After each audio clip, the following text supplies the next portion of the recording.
Hi, I'm Akuzo, a young aspiring storyteller. This podcast is in conversation with Munguli, a graphics designer, NFT artist who is currently studying in Hong Kong. He is a dynamic, energetic, and passionate young man. We talk about art, NFT, blockchain technology, Web 3.0, and many of life. There is a timestamp for all the topics we discuss. Feel free to skip around. Here is my conversation with Mongli. Hello. Hi. First of all, thank you so much for joining for this podcast, for willing to do this first podcast with me. We will directly go straight to the point, and here is the first question to you. What is art according to you? Oof, that's tough. Art in the simplest way I want to say is like your truest form of expression. I think Okay. that's the best way I can put it. That's what it is for me, at least. I would say, because through art, like I would also say creativity, because it's something that transcends like the surface is beneath, like it's who you really are, and like the way you express is so it's who you really are, and how you express it, the way you express it is the art. Do you get what I'm Okay. saying? Yeah. So like you are you and Mm. I am me, but the way Mhm. I express who I am, so for me it's Mm. like literally the visual art, like illustrations or designs. So that's how I express it. So that's the art. You may be a dancer, Mm. so the dance is how you express yourself, how you Mm. express your creativity. That's the art of you. You get Mm. what I'm saying? If that makes Mm. sense. So like a poet or a writer, the the way they're expressing is the form, right? So the form of Mm. art is like, I would say, the medium. I think that's the word. So that's just how I Okay. do it. I just like try to like figure ways out, and at the end I've kind of like figured it out. So it's this thing of the medium of expressing your true self is art. I would say that. Yeah. Mm. That Mm. was a nice question. That was a nice question. Thank you. For me, I used to write a lot of things. I'm Mm. not a professional writer, or I won't say I'm a writer by now, but I always love to write things. So in my case, like when I say art is when I am able to change the narrative of the reader Mm. instead of just pouring out what is in my mind.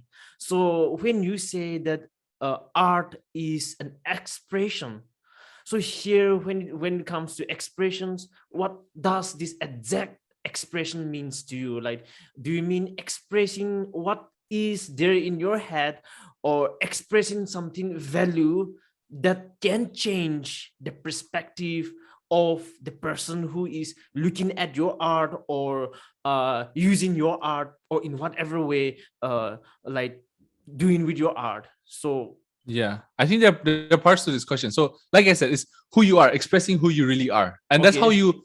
That's very important, because, like, Okay. as a creative, as an artist, a lot of times we get confused, or we get clogged in this idea of like we try to be someone else, right? We try to Yes. follow the algorithm, or we try to follow Mm. someone who made it, and like we Mm. just like really use them as templates, and then really sometimes that's a recipe to make it somewhere, but also like inevitably failing because you're not really expressing yourself.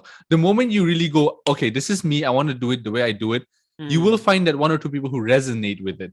That's the word, I think. Like, it's like you need to find people so it's actually doing it for people, but at the same time, like being your authentic self. Like, you Okay. can't, like when you're your authentic self, it gives you longevity in your artwork as well. Like, you can really Mm. just, and so if you're creating in terms of art or designs or anything, writing even, right? If Mm. you're creating, and creating is like a broad thing, it can be for art or like programs even, or anything, right? When you're Mm. creating, being your true self, Mm. Mm. as you evolve as a human, like not you, as you evolve as a person, right? As you grow as a person, your Mm. artwork will evolve or grow as well. Mm. So you're really taking that along with you. Whereas if you're trying to be someone else, Mm. you may like something at this particular point, but as you Mm. grow, you may not like it, but now you're stuck here because your artwork is here, Mm. and now you're bound by your own self. You're Mm. chained. Mm. You get what I'm saying? Mm. So I think like like I said, the truest form of expressing. So to answer, like, what is this expression? Like I said, it's expressing who you are, how you feel, all of this, and that question is only to be answered by your own self. For me, for me, how if you say my expressions would be like, I do have so many things in the sense work well in my life for me till this point in my life. I've lived a short life, but by God's grace, I've had so many things work out so well. And so I want to live in a way, like for me, I want to do every single thing as art, like expressing myself, right? So small things like my Instagram stories, even I try to do it with intentionality, in the sense like do it in a way I know that people are watching. So express who I really am, because some part of me that I don't even know is resonating with someone else is resonating with someone else. So, see, while we are expressing this art of us, Yeah. there are people who are looking at our art, and Yep. this art is subjective, and Of then course. Yeah. it depends from individuals to individuals. Mm-hmm. Sometimes the art may be so good, but sometimes the art may not be so good to the person who is looking at it. It somehow relate to what do you say, relate to beauty. People say that Yeah. beauty is in the eye of the Subjective. beholder. Yep. Yeah, something like that. So while creating art, like, what is something that really matters to you? So that's what I'm saying. So that's the thing. There are two things here. Okay. I'll just write it down before I forget, right? Because I might just forget. Like I was just like Yeah, write it it's down alright. Go in ahead. Go press, ahead. and then the other one is like value. Okay. So one thing is, first of all, there was one thing one of my teachers back in school before I started pursuing design. What she told me, she's a designer. She did design and all that. She said, so there are two things: art and design. Okay. Right? For me, I'm a designer, but also I'm an artist. I create. So I do put them in two different boxes, because she said this wonderful thing which really made sense. She said, art is to express, design is to impress. And that's very general. That's really like generalizing, but like that in a way is like, design is purpose driven.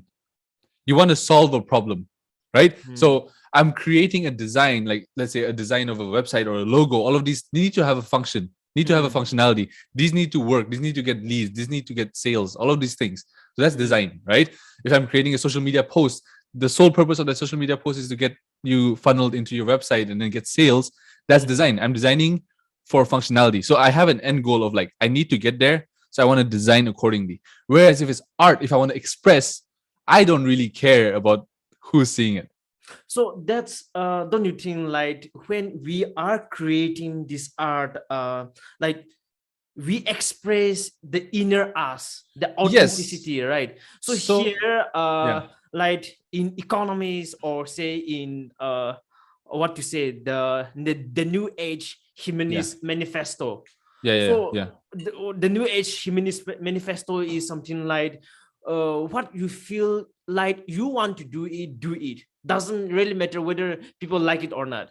So this kind of new age humanist manifesto is like taking a huge kind of revolutions since recently. So because right now people want to express whatever they want to express, doesn't matter whether it relates to the decency or whether it is something relevant to something, they still express it. So in one side, while we are expressing something of ourselves, of inner us, the authenticity, but at the same time, on the other side, this art, don't you think, while we are producing or expressing something that we love about, like, can you connect something here, like, does it create meaning while we are still expressing something, but still it doesn't hold the decency? You got my point? What do you mean by decency? Like, maybe something I can like something that aid meanings and values.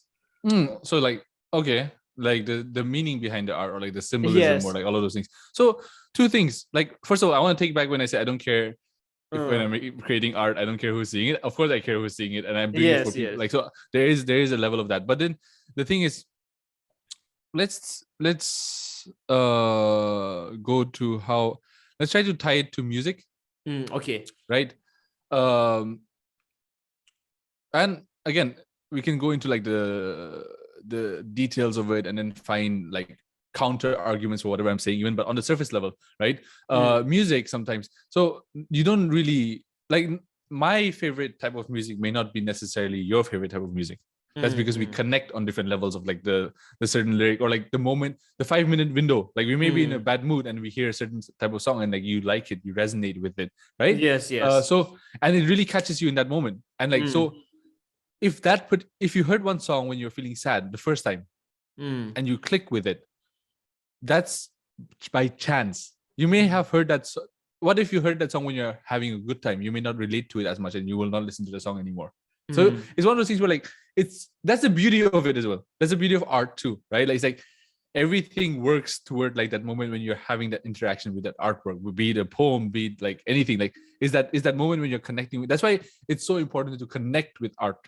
In the sense, like when you're seeing an artwork, you want to like spend some time, see how this speaks. And like it goes back to like if it's a painting, it goes down to like the details of the brush strokes, or if you're like really nerdy, you can like do like your own analysis around that. But to your point, I think yes, of course, you need to keep in mind who you're creating. But I think that's shaped, like that gets shaped as you're growing as an artist, and it's very different from person to person. And I think one of the keys a lot of times, for me at least, I feel the key is also like vulnerability. You have to open up yourself. Okay. You have to open up yourself to show who you like. Otherwise, you're in a cookie cutter. Like in a sense, you are. If you're trying to fit in, what's the point of being an artist? Exactly. Right? Like you want to stand out, but not in a not. And a lot of people do it in like they stand out by doing something which is like somewhat weird, even just so that they can stand out, right? And like if it works for them, it works for them. But like for me, I like to be myself as I do it. So, and as I'm growing as an artist, even like I stopped doing a lot of art. I do only a few, which has intentionality. Like I want to make sure that my artwork. So designs are different, like I said, logos and all that. It comes with like if someone pays me, I do it, right? But with art, when I'm creating a piece of art, I only do it if I feel a need to do it. I want to make sure that I do it with intention. So my most recent artworks were really just stuff that were nostalgia pieces, in the sense like one was for my dad, one was for one of my friends who really did well in his horse riding competition. He came like number 2 in the world. You know KK Rio? KK Rio. So he's also Naga. So he did like really good in like horse jumping. So he came number 2 in the world. So I wanted to commemorate something like that, right? So I created something for him, and like it's something that like holds certain meaning, and I feel I want to take my art toward that. And then even NFTs or whatever it goes into, like I want to make sure I think I told you this earlier when we were talking as well, like there's enough noise in the world. Yes, exactly. There's enough noise in the world. Yeah. Just before going to that part, I have one more questions. Like, sure. Do you think this art has some kind of time frame in it? Because sometimes when we look at a piece of art every single time, every single day, sometimes human being become boring of it or something like that. Sometimes for some particular art. So do you think this art have some kind of time frame to any like? So I'm gonna throw it back to you. Is this thing what you exactly said? I'm using your words. Is this thing of like you said along the lines of something like the value of an art is determined by the person who's holding it. Yes, right? Or who has it, right? I'm Yes. butchering that whole quote, but is that idea, right? Like if you're the value of that particular artwork is really determined by the person. So for me, most of my most valued artworks that I own are really my my mom and my mom's work. My mom does cross stitch, and my house is really full of my work and my mom's work. Oh, wonderful. So, like I said, I don't care if anyone else puts a price to it. It's priceless for me, right? Like it's that. So for me, I don't get, and it's like if you're talking about physical visual art, right? It's this thing of really, you can't get bored if you're really liking it. It's a conversation piece. You can just keep talking about it with your friends, all of those things. And like I connect art with like, so the thing that I listen to every time is worship music. Worship music to me speaks to me a lot, in the sense that every single time I'm listening to a song, even if if I'm listening to Oceans, like Hillsong Oceans, for 1,000 times, the 1,000th time I'm listening to it, suddenly a verse may just pop up that speaks to me in that moment. And that's the beauty of art. Okay, so right? like The artist or the creator has created something for the world. They're like, so if I create something, if I write a song, if I've created artwork, I've done it, I've put it out to the world. And now it's part of the beholders to really take what they can get out of it. And like, it's already there in the world. So the more time you spend with it, the more you get into the nuances. So as in like, so even the music, right? Like if you're listening to the songs again and again, you may not have understood the meaning of, like, today it happened. I was driving and I was listening to So Will I. You know So Will I? Yeah. So Will I. So so there's a line which said, there's no syllable empty or void. I didn't pick that. There's no syllable that God does. Like God everything God has done is intentional. So every word that comes out of his mouth has a meaning, right? So every syllable that comes out is not empty or void. So I didn't pick that line up the 1,000 times I was listening to the same song. But today I was driving and I was like, I heard that line. I was like, oh wow. And this is literally manifesting as like we were talking about it right now, right? Is that one line may just speak to that moment that you're in, and like it really changes or like lifts your mood, all of those things. And even the artwork, you may just walk past the same artwork 1,000 times, and the 1,000th time you're walking, you may see a certain detail in that, and it goes like, oh wow, this is really beautiful. Or you may move away really far and you see a zoomed out version and you're like, oh, this looks so good from far. You know, so there's so many things that you can look into art, like poems and all those things even, right? So that's just that. And there's so much nuances into like observing it, absorbing and consuming art. Yeah. So it's more like the more we spend time or the more we spend ourselves with the art we love, the more we appreciate, kind of thing. Yep. Right? Yep. I feel that. Yeah. And it has to come from, it can't come from obligation. It has to come from like leisure. That's why art, right? So we cannot force ourselves to like an art. Yeah, like it's probably impossible, I guess. Like you can't force someone to like something. You get what I'm saying? Yeah, I mean, you can again. The more we talk about it, we can always find counter arguments to like what we're saying. But you can find someone to prime it. Like in a sense, I tell myself, listen to worship songs every day. That's just because it does good for me. Like it speaks to me, it uplifts me. It's like weapon in my arsenal kind of a thing, right? So all of those things that are like, it's so it's something that I know does well. So I add it to my schedule. I make it a habit, right? So you have to open up your senses. That's one thing. That's something you kind of have to force yourself to a point if you want to absorb all of these artwork or like the beauties that are around. You have to turn on your senses at some point. You can't see with your eyes closed. So I've been into this technology space or the blockchain space for the past few years, and the blockchain technology has been like giving a lot of opportunity to many things.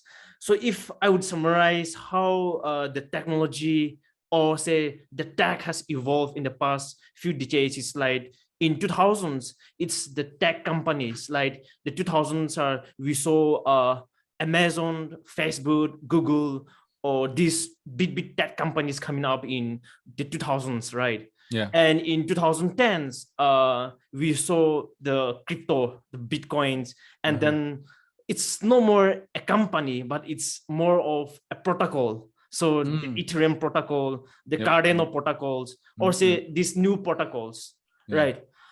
And right now we are in a phase where these protocols, this blockchain technology is coming to every space, right?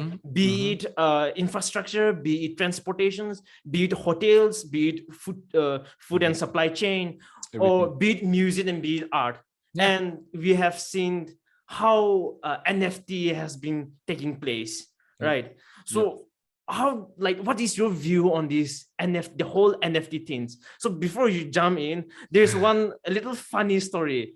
The co-founder and CEO of Twitter, Jack Dorsey, right? Yeah. So he sold his first tweak as NFT at around $22 million, right? And then the guy who bought that tweak, he put in the auctions, and then there's a like bid. there was a bid, and the highest bid he got is only $200 something. Only. Yeah, it's only $200 something. So it's now become worthless again. Really? Yeah.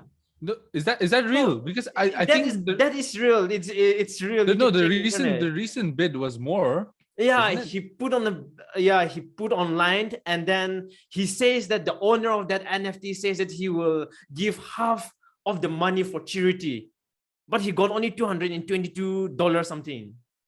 Are you sure? Yeah, I'm sure of that. Because I think it's because I've 200, been following 200 this. something. I think it's 200 something. Yes, $222. No, it 200. Oh, received the highest bid of $280. Yeah. Oh yeah, $280. See, 4 days ago. Yeah, so yeah. from $22 million to $280, just think, it become worthless now.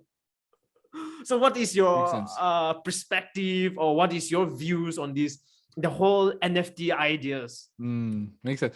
So that's excuse me. So again, it's art, like it's valued by the person who holds it. Yes. So like I said, No, I don't there are ways you can take it. There are ways you can take it, because NFTs are, a lot of times people are boxing it into just collectibles or artwork as of now, because that's what's in the forefront. But NFT is so much, is the technology, right? And this is an analogy, you heard of it, and a lot of viewers have probably heard of it as well. Is this thing of comparing it to the internet. So you couldn't just go, internet is only emails in the 1990s. Or like the early 2000s, right? Like you couldn't just go, internet is only a browser used for broadcasting purpose. So to that point, innovation is taking place.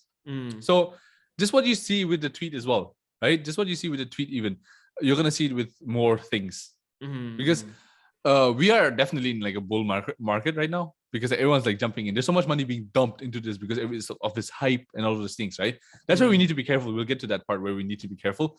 But I think it's the value of it definitely has. We need to with NFTs and Web3, it's more for the community. Okay. Right, like that's where I think, and I feel all of this is headed. It's more inclusive. It's more what's behind the NFTs. So within projects, even like the PFP projects, like Bored Apes, all that, is a community that builds it up. Okay. Like DAOs and all those things. So the tweet is just like one person. Now when you think about it, like for him, he bought it just thinking it would be a good investment, which probably is. He's part of history now.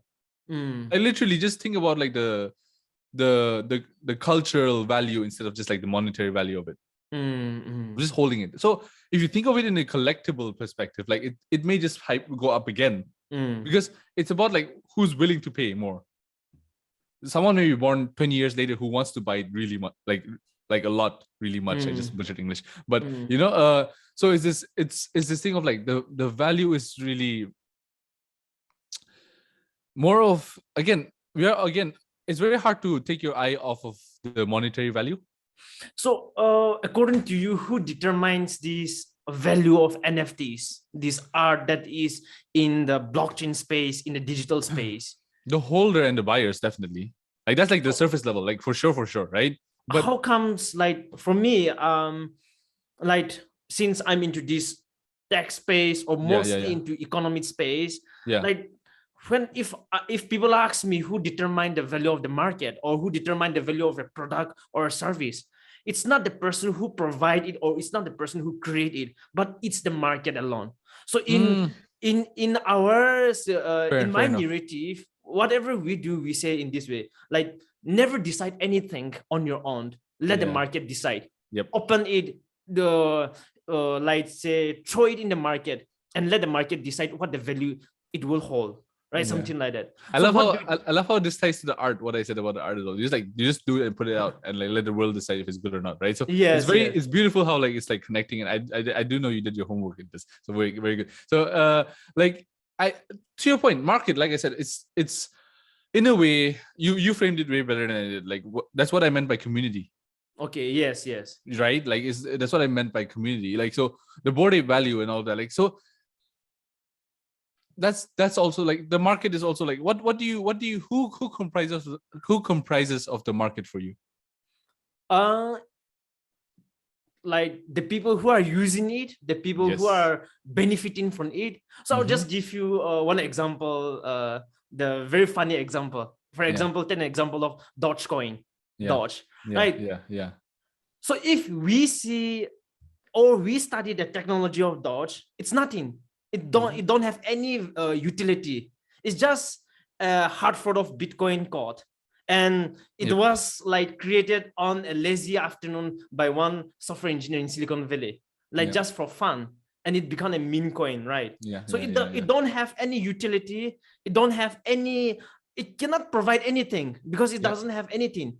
Yet the price hit up because the market decided. People decided, right? So It's not the creator who decided. So the creator himself said that uh even he was in shock last year. I think in 2020 he was in shock that the Dogecoin price hit up so much, but it's like the so price is decided by the market.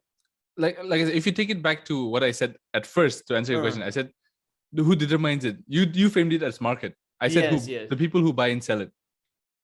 um I said Not who the, yeah, who buy it. Yes, who yes. buy and sell it even. So who buy it, and then the Market people participants. yeah. So like Yeah. the participants, the community. So we're revolving on the same thing. Yes. This is where we're using different words, right? So it's just the people who are in it. So like the Bored Ape, who decides the Bored Ape value? The people who hold Bored Ape, right? So is and if they as a community go like, okay, we're not going to list it below this much money. That's it. That's it, right? Okay. And if they if and that's where that's so wonderful in the sense it's like the stock market, but you can influence the stock if you hold the stock. You know, one right? idea I love about this, the whole DAO and NFT kind of things, where a service or a product is put in an open source, where the value is decided by the market itself. For take an example, like if Apple put their iPhone in an open source and let the market decide, we don't know whether the price on the Apple may be even more higher than the current price. Yep. For sure. Like, so that's where it gets to, right? Like, so it's like we're giving it right to retail. So like it's like stock market, but without all the steps of going public and like the levels of investing, right? We're going right. So do you do stocks? Yeah, I do. We are retail investors. Yes. Right, we're retail investors. We invest at the end of the chain when it's like listed on the stock market. Before it gets public, there's so many levels of investing where a major ton of money has already been put in. Yeah. I mean, and those like, are the people that's who are what really the making the VCs money. do now. That's what the VCs do. Yeah, so that's where and I'm not using this terminal jargons because like just because your viewers maybe so, but it's just like there's so many levels where a lot of rich people have already invested into this. But in NFTs, we're cutting all of that off, and in crypto in general, we're giving it straight to the retails. So you get what I'm saying? I know what you're saying, but still then in crypto, I think we haven't yet reached that level, because what I see is most of the great tokens or most of the good tokens are somehow backed by the VCs. Whales. Oh yeah. Yes, the whales and the VCs, right? Yeah. These are VCs. I mean, people who have lots of money. At the end of the day, they are whales. Yeah. So that's again, but like it's, how do I say it? I was just, again, I might butcher. I don't want to say something which I'm not accurate in, but this thing of I was watching this video the other day where someone really broke it up really well in this idea of like even the stock market, right? Again, we can move away from this later, but and I'm not too, I invest in stocks and all of that, but I'm not like too aware of like every single nitty-gritty of like how a company gets public and all that. But when you get to the VCs and like all of these people who are investing, early investors, like in the seed rounds and all of that, right? So all of these somewhat really how do I say this? Influence or impact the stock so much that sometimes it's even fake. Yeah, that's what it always does, nah? Even last 2020, this GameStop and AMC, That's Wall Street Exactly. bad. The Wall Street. Yeah, Wall Street exactly, bad. exactly. Yeah. So all of those things where it's like so a system So to see, right? in tech companies, or say in the financial market, there's these things like the companies at the end of the day, they know that whatever they are generating money doesn't really matters until unless their stock price hit up. Exactly. That's Yeah. what that's the reason why they used to do this Yeah. buyback, nah? Yes, Yeah, yes. to And influence the so, stock price. that's the thing with decentralization, with all Okay. these decentralized currency, is the blockchain that like the miners, the Mm. verification. Those are really the ones that like determine, like, you get what I'm saying. All of these things are verified properly. Who really knows what's going on in the? So there was this thing, I don't know which year, but Jeff Bezos was talking about how, like, in the year when Amazon stocks were not doing the best, Yes. they were having the best year. Yes. They were having the best year as a company, but their stocks weren't doing good.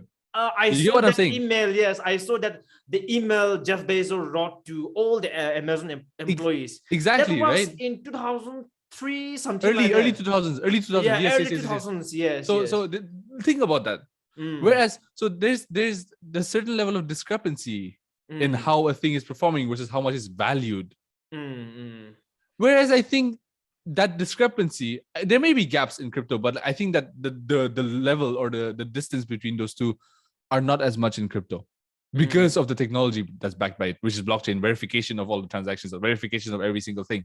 You get what I'm saying? Yeah, we'll come back again to that one. But since you brought out this blockchain and things, why don't we talk about Bitcoin?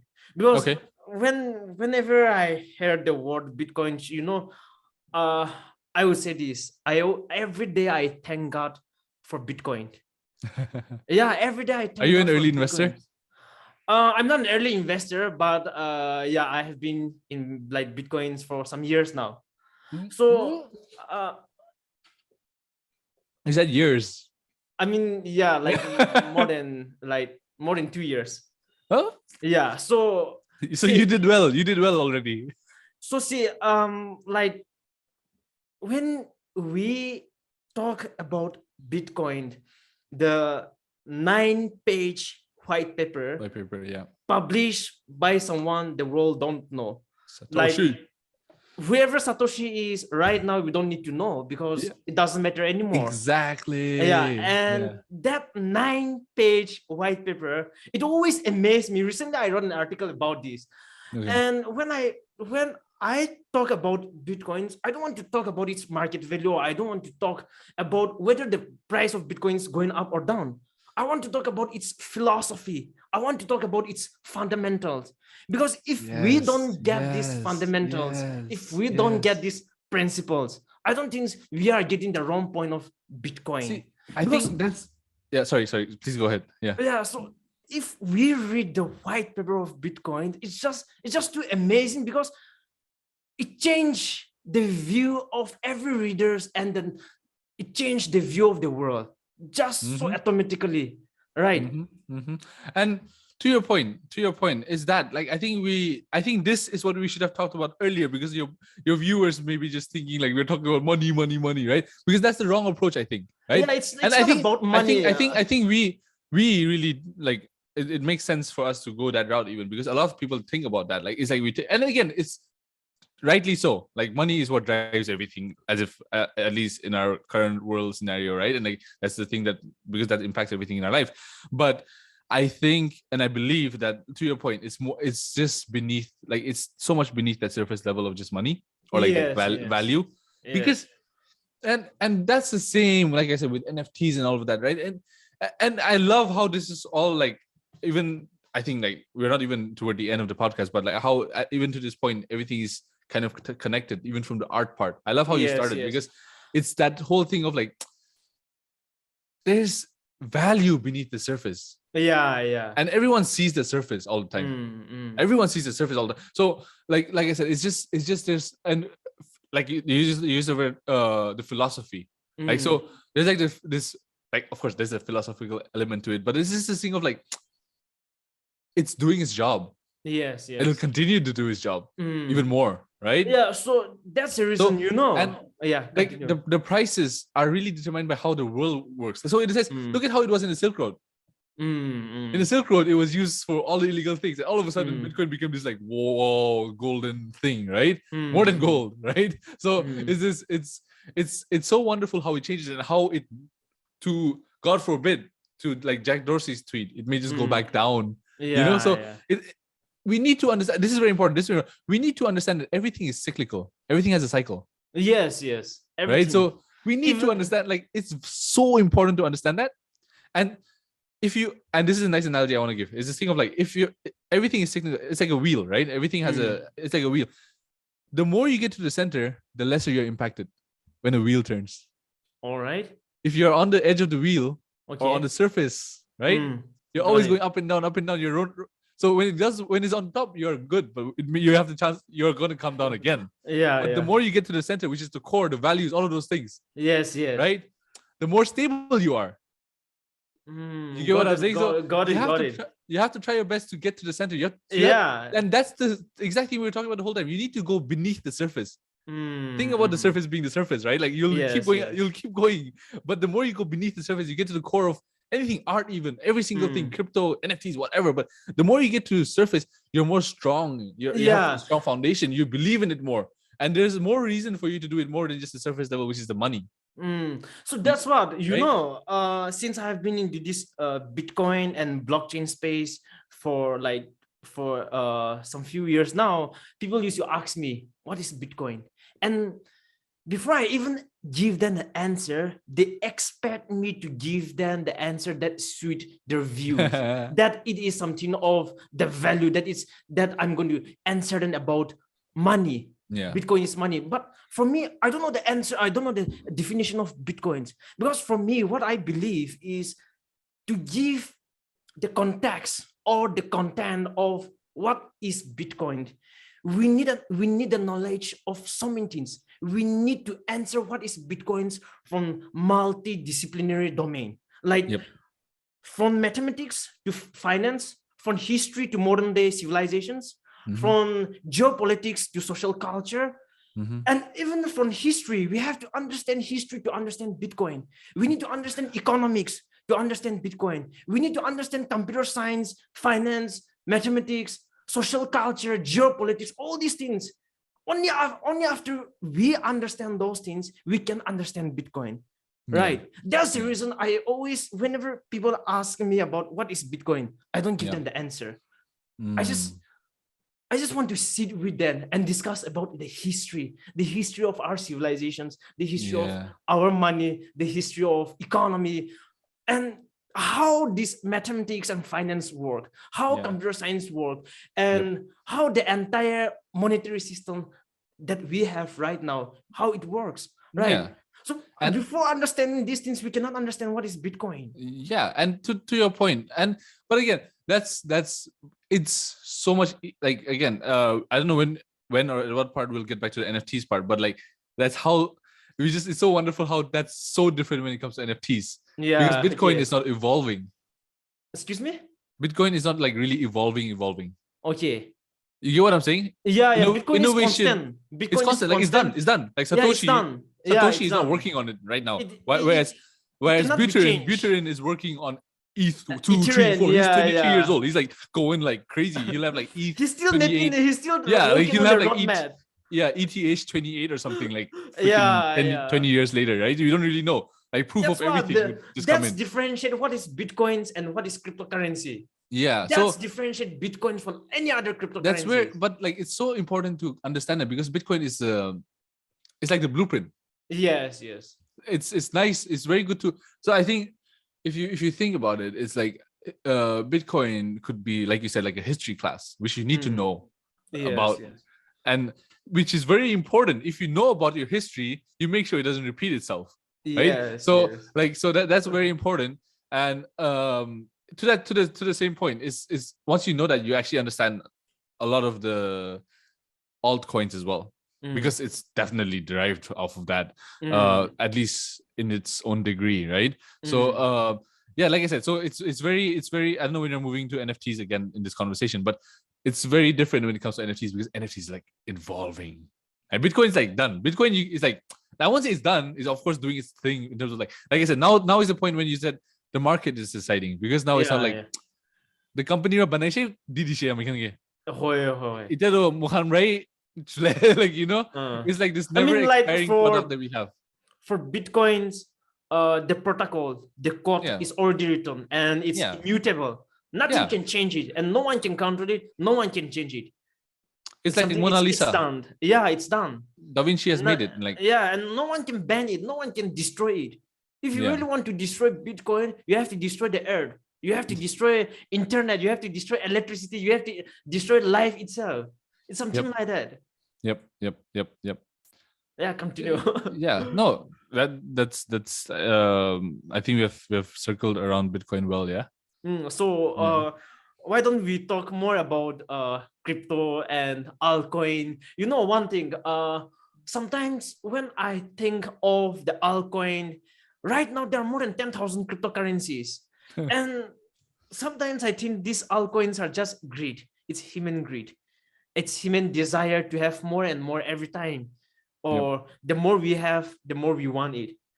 But Bitcoin is not something like that. But at the same time, when I read the white paper of Ethereum, or when I read the white paper of Cardano, or when I read the white paper of Algorand is also one of the like crazy like technology that is solving one of the that is solving one of the problem, very niche problem in the space of banking. When I read all these white papers, somewhere or the other, there's always something these white papers are solving, a very particular problem that it is solving. So when we like study Ethereum, when we study it, the narrative of Bitcoin is something like this. It is the digital gold, right? And when it comes to Ethereum, the narrative of Ethereum is something like this. It is the future of computer. Because over Ethereum in computer science, there is something called Turing complete.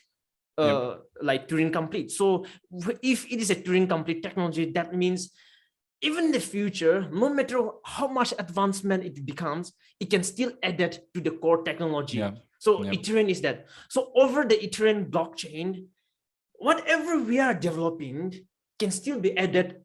Exactly. You can innovate on top of it. Yes. So that's what NFT is doing. NFTs are all added in the Ethereum blockchain. And smart contract, the power of smart contract, and everything, right? Revolutionary. So why don't we talk more about this? Let's do it. That's what I'm here for. Crypto, like I mean, the entire things about crypto, and most importantly, DeFi again, because I like the idea of like DeFi, because firstly, why do I love DeFi? Let's tell the viewers what DeFi is. Excuse me? Oh, okay. The full form of DeFi. DeFi is decentralized finance. Yep. So the traditional finance which we have right now is called CeFi, that is centralized finance. So the Reserve Bank of India or the Federal Reserve Bank, and then almost all the banks under the control of governments are like the CeFi.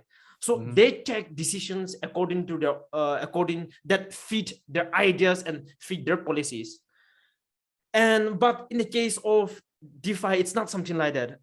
See, when it comes to money, the government can print any amount of money as and when they want to do it. That fits their policy. But in the case of DeFi, in the case of Bitcoins, in the case of crypto, it's not something like that, right? It's determined by codes, which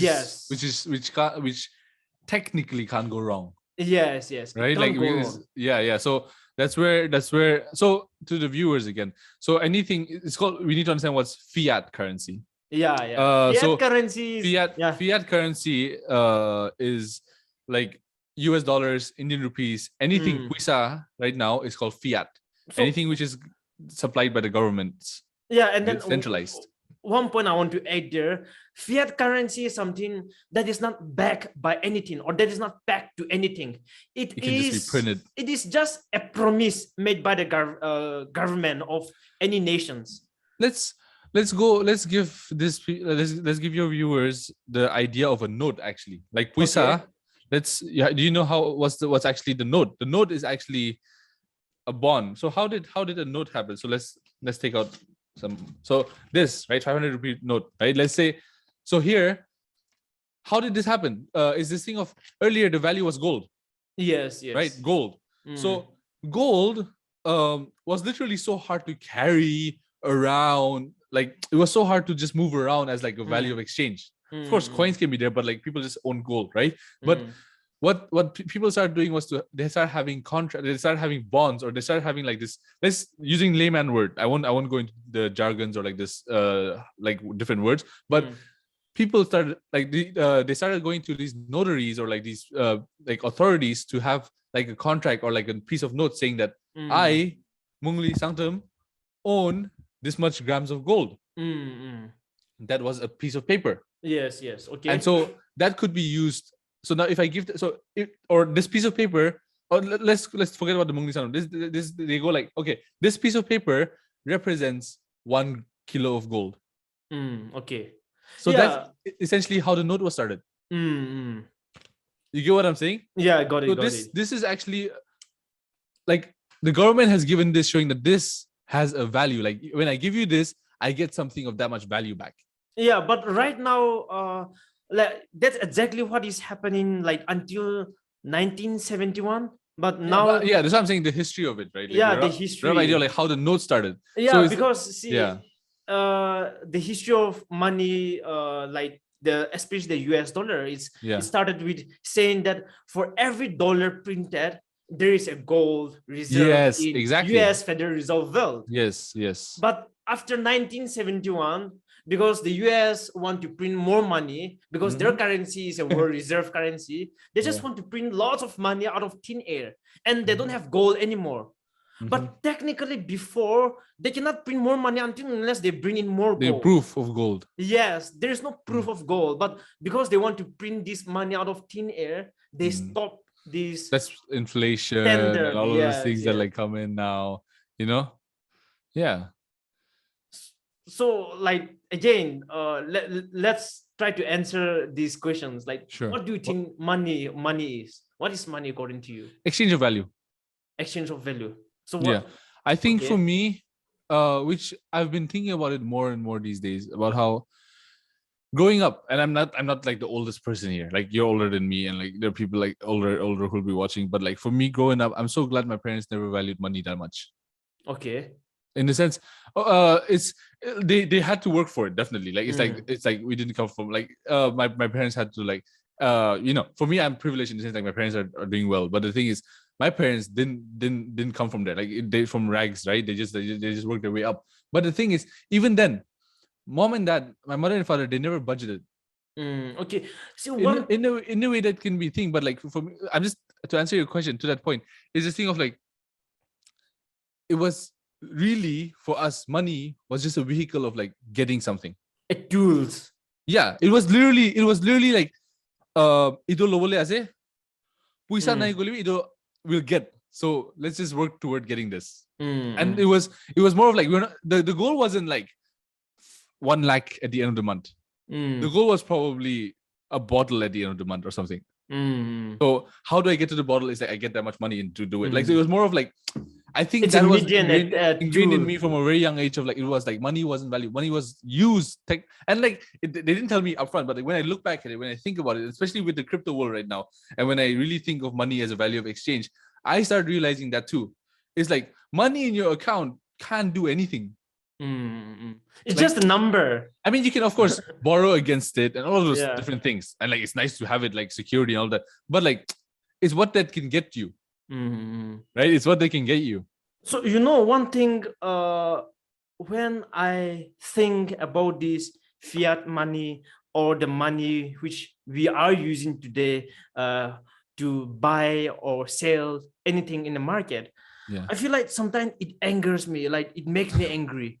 Because don't you think like the middle class or the lower class or the common people, they are working really hard to earn this money. But while the central bank, the government, They're printing printing more and out of more. So thin money.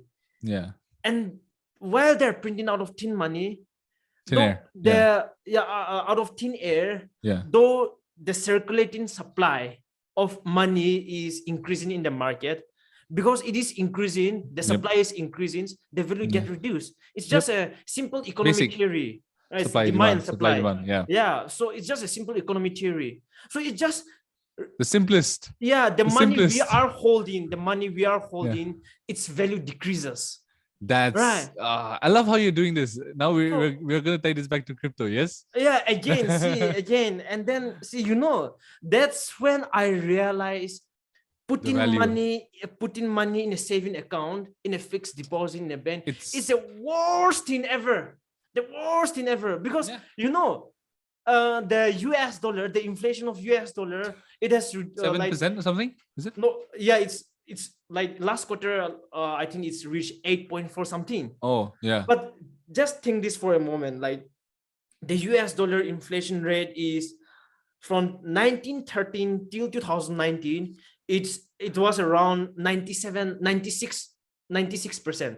So that means if your grandfather saved $100 for you in 1913, in 2019 You'll have to give back. yeah, in 2019 it's Minus. yeah, You'll have to give back to your grandfather. yeah.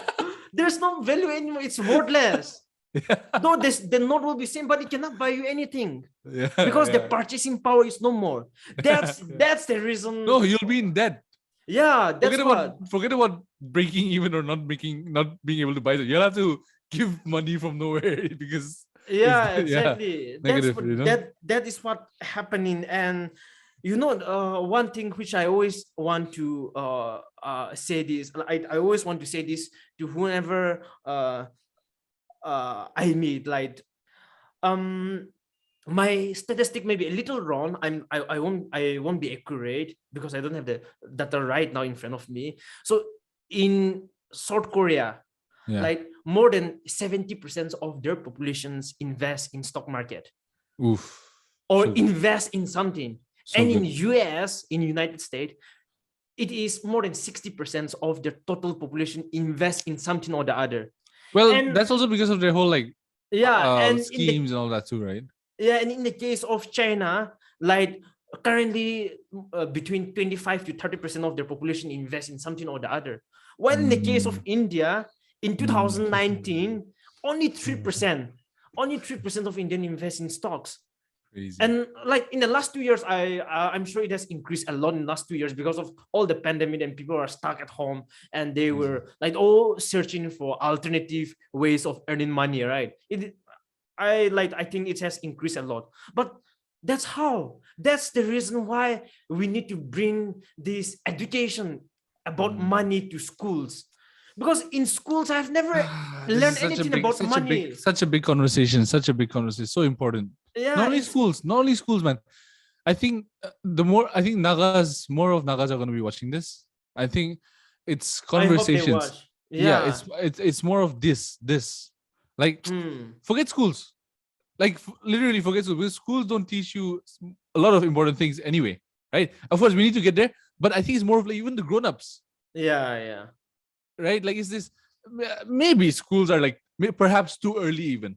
It's good to learn. Like, I mean, I would vouch for learning about financials earlier. But I think it's more of like even us older people...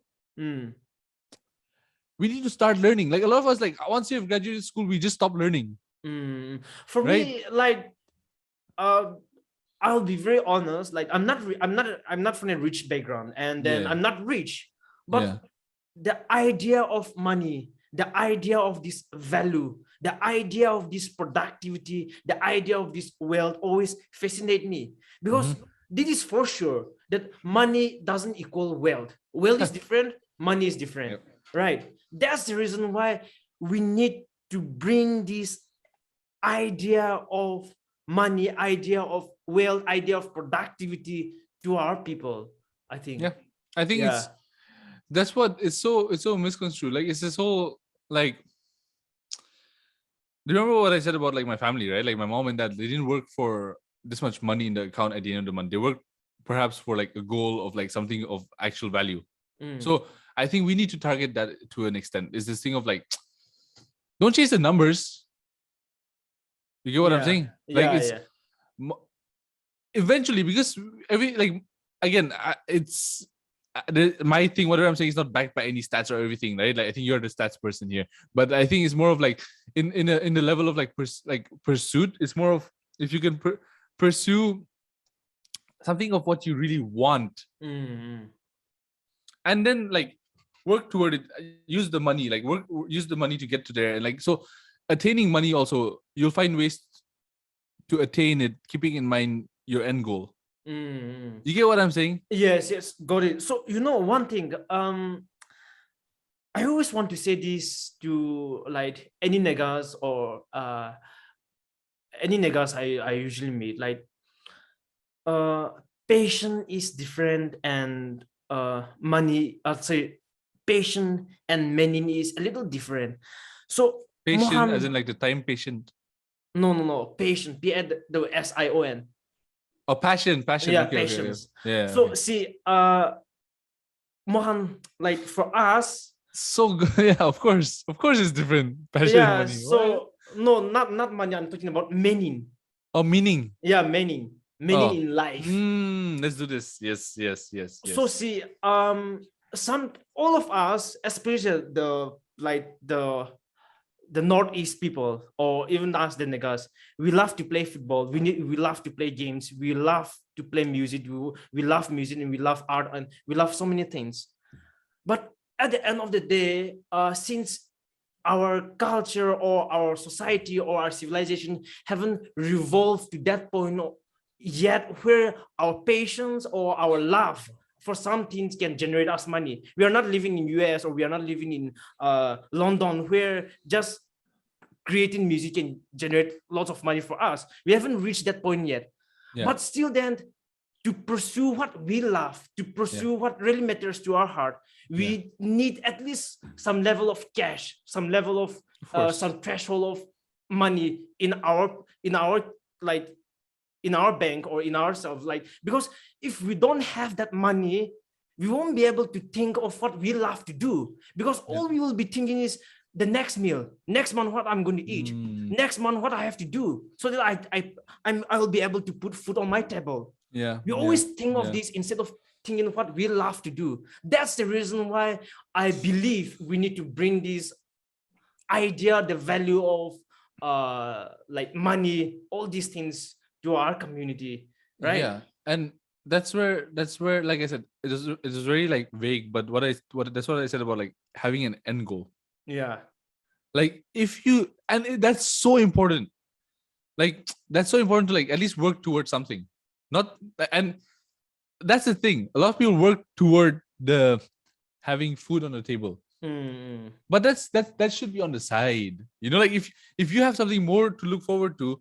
See, it's this idea of like shoot for the stars, shoot for the moon, at least you land in the star, at least you land in the stars. Aim for the moon, you land in the stars, something like that.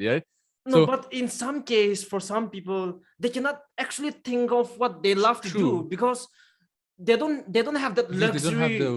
They don't have the luxury to pursue what they love, because they're busy working for the next meal. Yes. Exactly.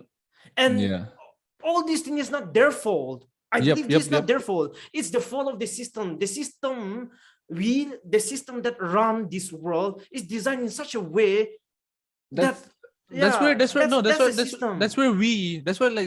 at least.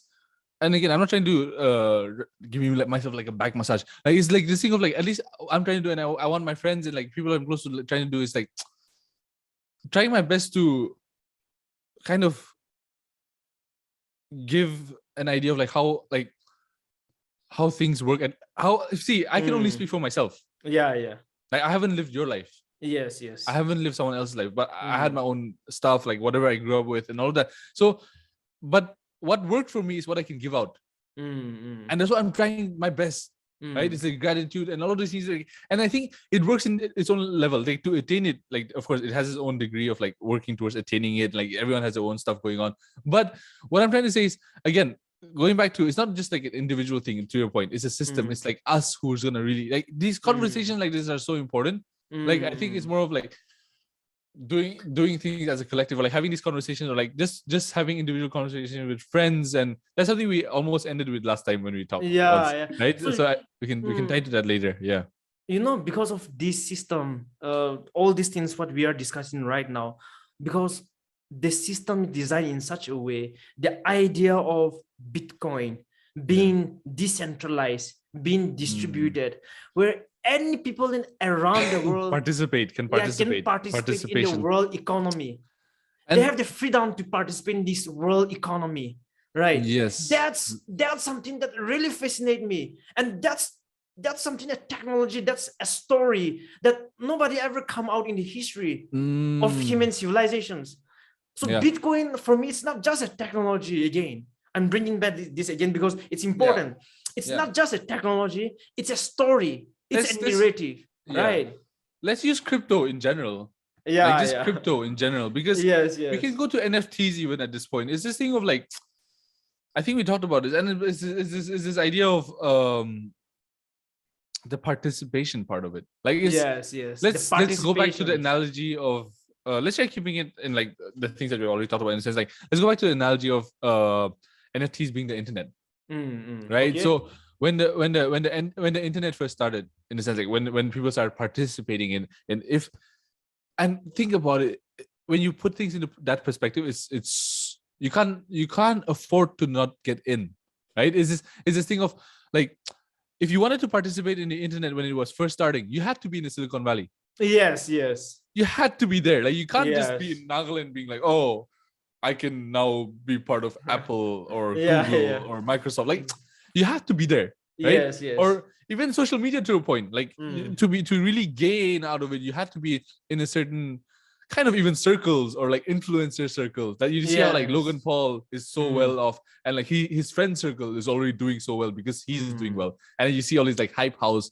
and like all these content houses, the concept of content houses. You needed to be in LA to become like an influencer in the US. Exactly.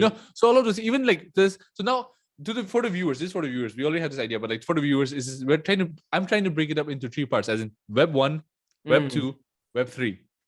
So Web 1 being the internet, right? Web 1 being the internet, being like the new, like the first, like Google, like when all of that. Web 2, let's just consider, and I'm trying to simplify these things. Like Web 2, let's consider it as social media era. Right? Yes. Web 3 is right now the one that like we're in like this cusp of, like, so it's this NFT part. Let's just put it in that box. So just going back to my analogies, to be part of the Web 1, you needed to be in Silicon Valley. You needed to, even like to a degree of your intellect, you had to be a coder. You need to know software. You need to know all of these things, or even to participate in the stocks. Even like you need to like really just be there at that time. Like, you have to be in the financial district in Hong Kong or New York or London. Yes, the gatekeepers, all of these things. Or like the entry point was so hard. Like the way to get in was so hard. The accessibility, level 2, Web 2, social media, right? Like, just a bunch of us, we didn't know about, like, think about how like the Naga, which is very good, Naga YouTubers are doing so well now. Okay. But that's you see how like Naga YouTubers are gaining so much traction. Like, I'm loving it. It's so good. But that's probably like 12, 13 years after like the real exactly thing happened. You see how so like, it's so many years later, right? So in 2012, 11, when Wine was happening, when Logan Paul, Jake Paul, all these people, or like Gary Vee was making his wine library, all of these things, they got on at that point because they were at that space. You get what I'm saying? When Reddit first started, Reddit actually had in real life community meetings and all that. Oh yeah. Like, so I didn't know that. Yeah, it's amazing. Reddit story is a whole thing. But so all of these things were like, you had to be part of like that. So Web 2, right? The community aspect of it, even, and now when you get to TikTok and YouTube, when it became like a whole business model, you see how there was content houses. Jake Paul first started with the Team 10 mansion, where like he gathered 10 influencers and they created content together. So you need it. And then there was this thing of like, I'm gonna move to LA to become a YouTuber. You see? And so it was like more of an, like, you needed to be part of a certain circle to get the most out of it, to milk things out, right? So it was so hard to make it even, right? Of course it was accessible enough that you could work toward it, but the code wasn't cracked yet. Whereas now Mm. when 90% of the world don't even know about the things that we're talking about right now, Yes. we can get in right now with like Yeah. 100 rupees even. You see, you So, just gotta set up a wallet, you just gotta think, and that's revolutionary. so And that's what. you could like innovate on it, not just invest. You could Mm. innovate, like you could just get yourself and that's the thing, the education part of it as well. It's Mm. everywhere. Like no one taught me about NFTs or crypto. I learned it off of like, I mean, not no one, like I learned it virtually. Right? Like I learned it was and for free. The only money I paid to learn was my mistakes, my scams, and like all of those things. So like that's just my expensive lessons. But most of my lessons were free. And that's the beauty of it right now. Like we can just get in and get into it, right? So Let me like one last thing. You have the same. Just think about it. I sitting in Dimapur right now have the same opportunity as someone sitting in LA or New York when an NFT drop happens. Think about it. Yeah. So see, let me like give the conclusion to that. You know, in Web 1.0 or Web 2.0, you need to be in certain place at a certain time. But in Web 3.0, we have the freedom of time and freedom of place. We can be anywhere. Not only those two, intellect, money, everything. Yes.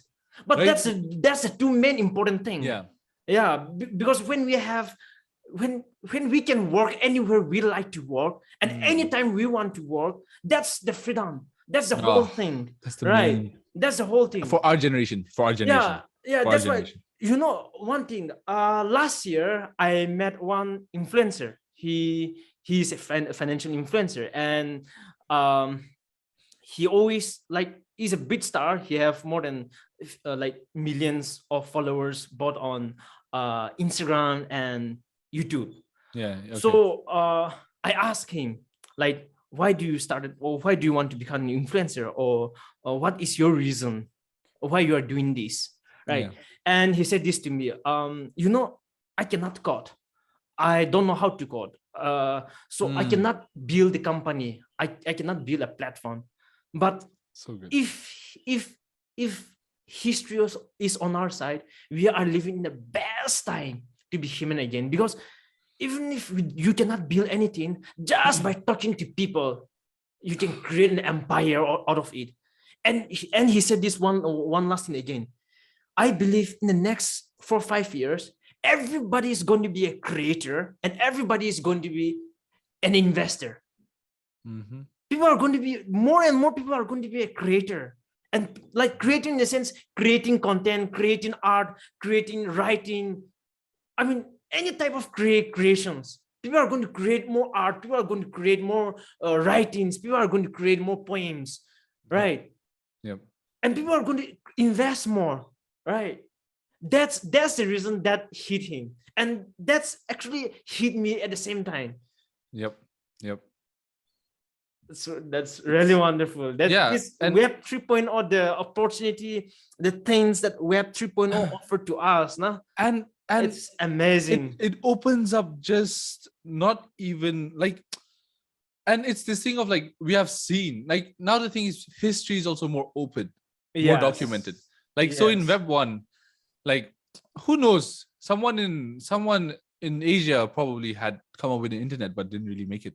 You get what I'm saying? There was no history, there was no documentation. Now with Web 3, we have seen what worked, what doesn't work. We see things that have succeeded, that have not. We see all these blueprints that like everything that has been modeled. We just gotta take it and kind of like, again, be creative and innovate on it, not just template it.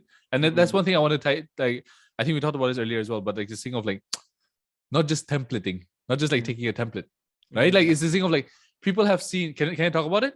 Sure. Yeah, so this is one very important thing with NFTs, right? Is this thing of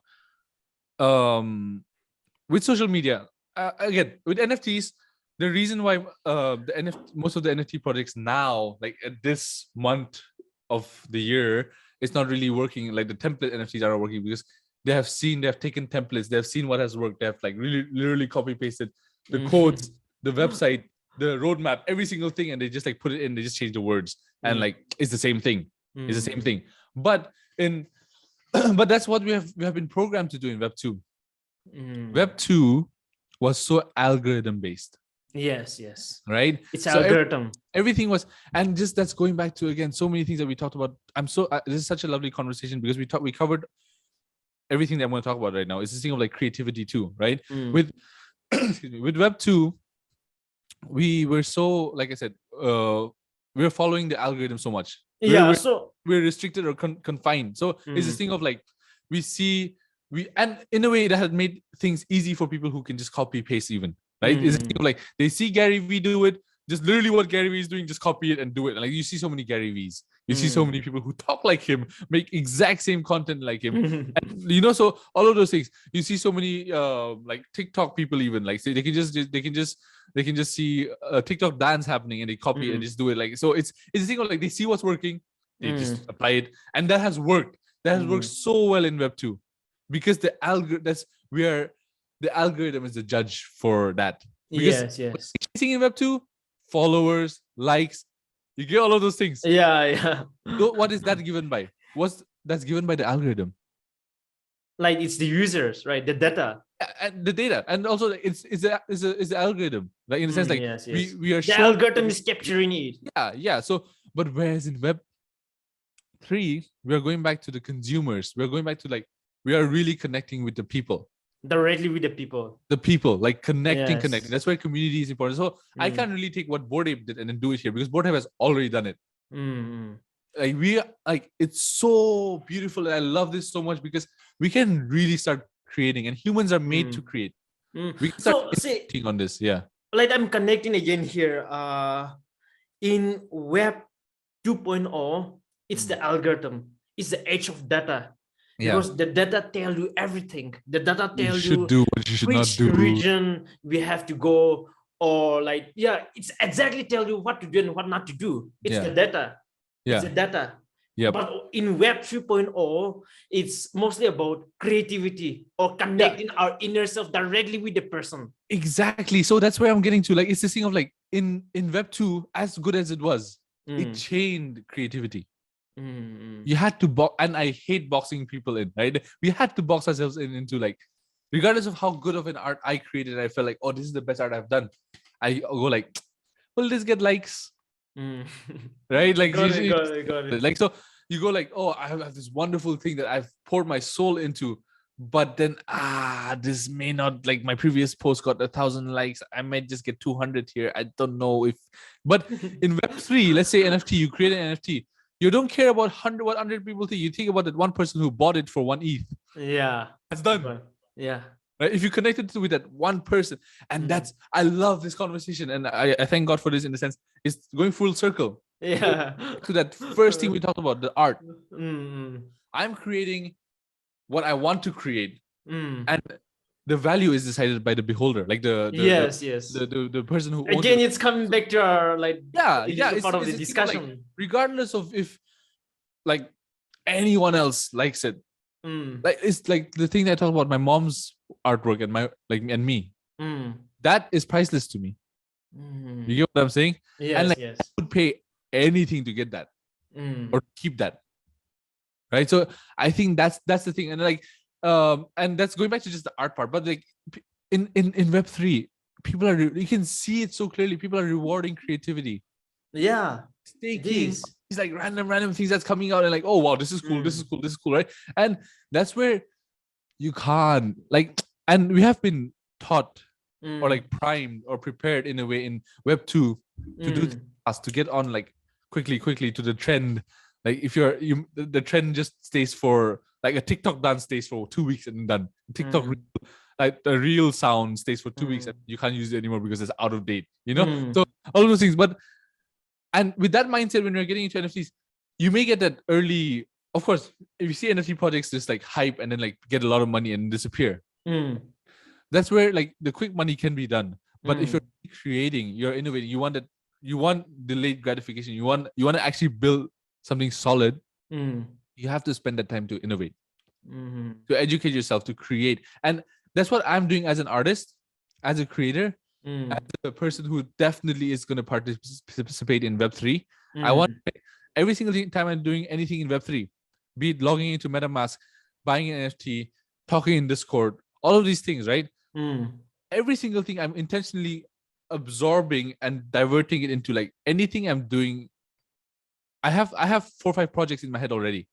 Okay. In my head, like I know these are going to be NFT projects. Mm. But every single day that I consume NFTs, I go there's a pointer added like, oh, I'm gonna do this different. I'm gonna do this. I'm gonna do this. So every time I'm observing, I see what's good. I see what people are doing wrong, and I want this applied to my projects. I want this not applied. So I'm not in a rush. One thing I learned again, like in my short life, and one thing I learned from my father, life is long. Okay. Life is long, so there's no rush. To Okay. build something solid, you can't really just like hop on a trend. Mm. You have to innovate, and I really implore, I really want people to innovate and create. But again, that only comes with exploring, trying out different things, and knowing yourself. That's also one of the most important things. You have to know what's your job. And also Web3 calls for collaborations, and everyone has their own thing, and that's a wonderful opportunity for everyone. You could not do a line of code. You don't have to know anything about like setting up a website. You could just be an artist and create art for NFTs. You could just be a writer and create, like, be a content writer, copywriter, or you could just know just how to talk and become a Discord moderator. It'll be great. You'll be surprised at how many people make so much money just being Discord moderators, staying the whole day on the phone talking to people. That's it. And they get paid in ETH. With all these Discord projects. So there's space for, and that's the lovely part of it. There's space for everyone. There's a space for everyone. There's space for everyone. And that's where I said, like, remember you boxed it into 2 things of like place and time. But that's where I was talking about like intellect too. Like in Web 1 and 2, you needed to have a certain thing to get in. Like Web 1, you need to know how to code. You need to know like that financial literacy of like to invest in stocks, all those different things. Web 2, you needed to at least know how to log into an account. You need to know how to dance, or you need to have like a certain charisma or certain thing that you vibe with. Like that's why so many of our generation stay off of social media. Okay. Because they don't vibe with, they don't fit in. Social media is so loud. Yeah, it's so loud. It's so loud, and so many people don't resonate with it, and that's what causes anxiety, depression. Because that's not, and I'm 100% sure people are just like, a lot of people are there just to be there, but also like a lot of people just walk out of it because they know, and a lot of people find so much peace in just like staying outside of the screen. You get what I'm saying? And that's where, like, that's what I was talking about. In Web 2, you needed a certain level of something to make it. You needed to be in front of the camera. You need to be talking. You need to have like a certain, like, you need to have like a certain skill that people want to see you more, right? But in Web 3, you could literally be yourself. You don't have to show your face. You know G Money? G Money? No. There's this guy called G Money. He's an NFT influencer. He never shows his face, but he's doing podcasts, videos, every single thing. He uses his NFT as a face. Okay. No one knows who he is. But like, that's probably because he doesn't want to show his face. But like, you could just be like that. Right? You could be someone who no one knows and make so much money, or like do what you want to do within that space. Yeah, right. So it's this wonderful thing where, again, pros and cons again. Like there's a certain level of anonymity that is good for scams. Like a lot. So like it's like a pen. Yeah. Trigger warning. Like you could literally use this pen to create art. You could use this to write something beautiful, something like a poem, whatever. You could use this to even perhaps, again, trigger warning, kill someone if you wanted to. Yeah. Right. It's a tool. You just need to know how to use it in the right way. And you use it in a different way. I use it in a different way. Even to the point of like holding it. You hold it like this. I hold it like this. Like different, alak, right? Or creating something. So everything has this thing. So like just think of NFTs as this pen, man. Like you could do. Everyone has a way to use this pen. The way people use this pen is different. Even what's the outcome of the product that comes out of the pen? Even right. So NFTs. Think of the NFT as a pen. Like I could use the NFT technology to create art or create change, charities, create a technology that like is like a whole different thing, like innovative in a sense. It verifies, say, the car registration numbers, right? Build something for education, It's like you can build a college course within the NFT technology. That's what most of the academy in Web 3.0 are doing, right? So that's all. So it's like it's this thing of Yeah, like you could do anything. I'm going exactly, to the point exactly. where like after like I can disclose this. One of the projects I have in mind is, so I'm a freelancer. I freelance as a graphic designer. So Okay. I want to make my freelance pass. So Hmm? whoever I'm working with, I don't want them to pay me in fiat. I Okay. want them to purchase the NFT. Okay. And as long as they own the NFT, I work for them. Okay. Right. And like there are certain clauses within that smart contract saying that this many hours or this many deliverables can be given to you. Like so a branding pass. Mm. So if you buy that branding token Mm. of say Munguli Sangtam, you buy that branding token, I owe you a branding package.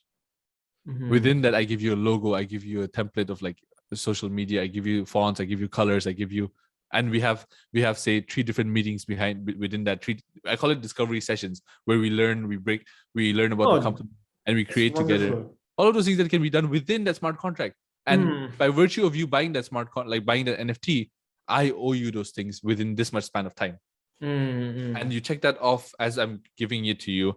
And at some point, you have gotten all of it, but you own that NFT in your wallet. So in the future, say 10 years down the line, I want to give back to everyone who had worked with me. I can airdrop something. So like similar kind of project I worked in one startup. Yeah. We like created some kind of similar thing.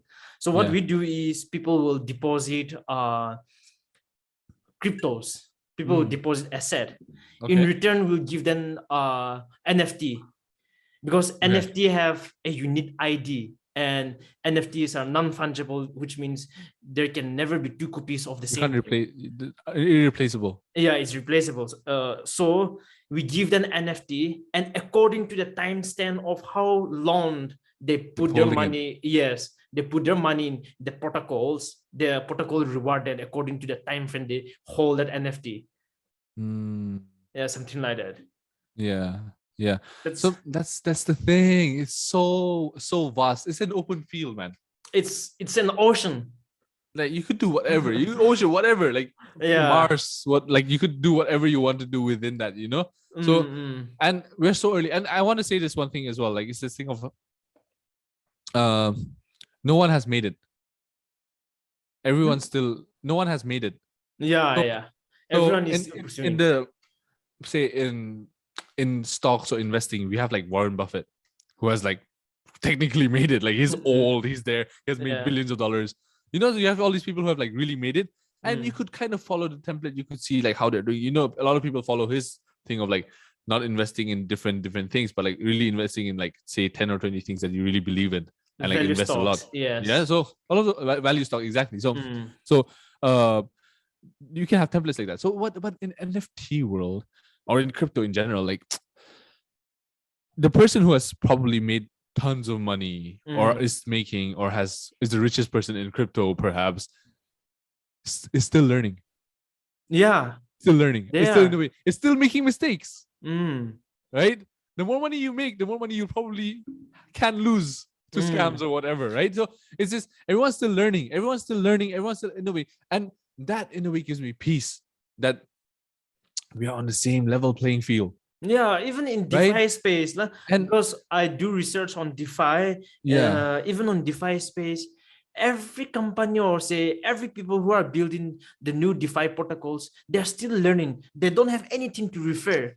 They're exactly. And brainstorming every single day. that's They the are thing changing the architecture. They are that's changing the system every single day. Whether they can bring new thing every single day, right? They're still at a very new that's what young sparks stage. creativity. Yeah, That's what I'm saying. You exactly. have to be creative, and creativity, like I said, it's not just art or like music or whatever. Like a lot, the world has boxed even creativity into a certain profession. Like creativity is like what we're doing. Even the way we form Mm, our sentences is being creative, mm, right?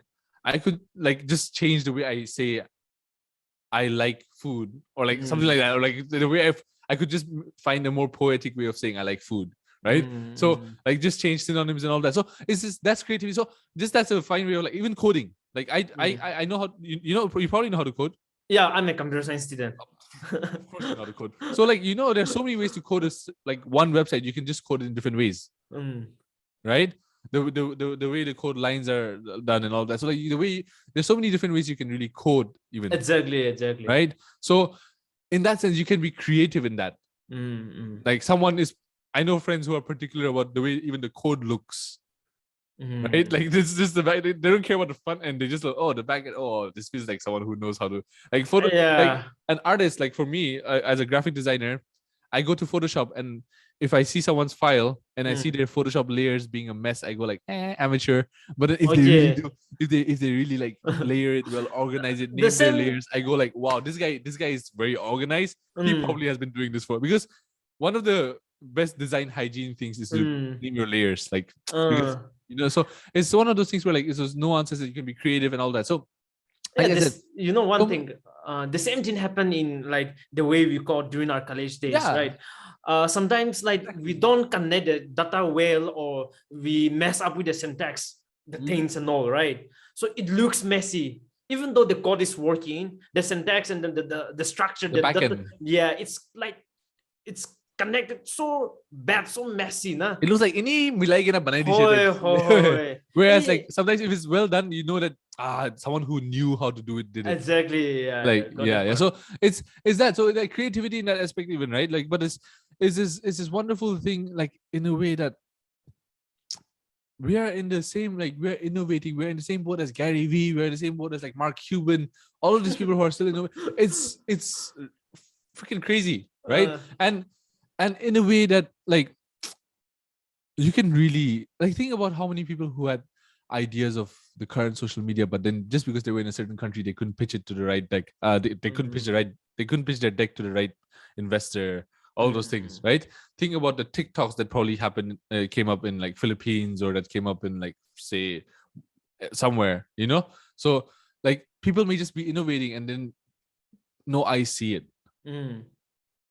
In our world, like in the Web3, just being part of communities, people hear you. People hear you. Like if I'm having and if you go deeper, that's why people are loving this so much. Like people have found they've found happiness in this, I guess. Yeah, of course. They found like community, like discords, you know. So like I said, this is I want to compare this to, and this aspect of it, this happiness and like all of this aspect to it, I want to compare this to like art movements. Using art movements as analogies, right? An art movement, say like a Victorian era and Art Deco, all of these are like different art movement, right? So all of these movement, a movement is usually a reaction to the previous movement. So they go, this was too many ornaments in the Victorian era, so I want to make it a little bit more minimal. Because they're tired of this. And then they do this. So you see that in general, and the world is so wonderful in the sense that there's so many analogies and metaphors that you can tie from like one place to another, right? So it's this thing of like even with music, like let's say or even like generations, like a certain generation was so uptight, they were so structured, so the next generation started to revolt, like they were the rebels, they were the ones who were like partying all the time. And then the next generation is like, our parents party so much, and like they're probably like they have their own flaws, so let's just be a little bit more like calm. So you see how like we're always learning from the previous thing. That's what I'm trying to do. We're always learning from the previous thing. The right people are learning from the previous. So with Web2, like I said, so many people couldn't find their place because everything was so loud. Everything was so like everything, and toward this part of Web2, everything is so numbered, likes, followers, like again, everything is so just data and algorithm. Yeah, and now everything has become so commercial. Like it's just a business, like Instagram, like people just post, like, you know. So that creativity aspect has gone on, but also most importantly, like people are moving out from it because they don't find that peace, so much noise. Whereas you go to NFT communities, you go to Discords, you find people like that. I learned so much from Discords, just like communicating with these people, like just having just these conversations with like, if I had say if I fell into a scam, I could just like really go to Discord, and then like they would help me move my revoke my connection from this website so that like other NFTs don't get stolen. Or they would help me make a new wallet. And like genuine people who you have like connected with a few times, like talk to like in the voice chat, or they even show their faces. They're like, oh, do this. They share their screen. They go like, do this, do this, do this, do this, and they help me do everything. So you find like a certain level of solidarity in that, right? And then like, is this another thing of finding your place? Like a lot of people, like I said, have been so down by social media. They have to have like certain expectation. They have to meet a certain expectation in social media, like Web2. Like they have to look good. They have to like in Web3. It's like Discord, just like you could just like so many good vibes. And also, one wonderful thing that NFT projects are doing is they reward good vibes. They reward people for being good. Okay. And so that's another wonderful thing in the sense that regardless if you're good or not, if you're even pretending to be good, right? Like so they reward. So let's say I knew this project called Hape Beast.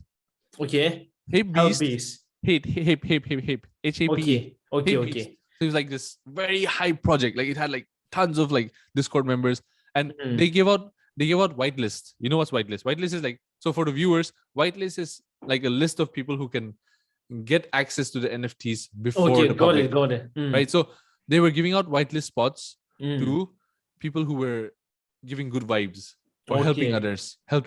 Oh. Right. So someone new to the space comes in and they have doubts.